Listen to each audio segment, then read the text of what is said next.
xô nhỏ lấy hồn ai qua đây, và có giấc mơ là chìm vào trong ký ức.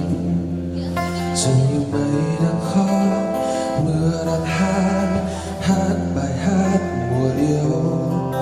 Dường như mây đang đến, mưa đi mất, tôi sao xuyên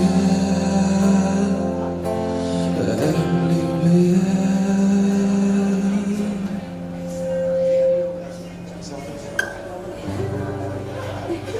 Gần em tôi thấy bâng khuâng, con tim này như chết lặng.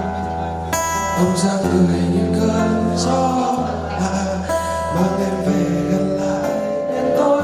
Dường như góc phố thanh thang sương đêm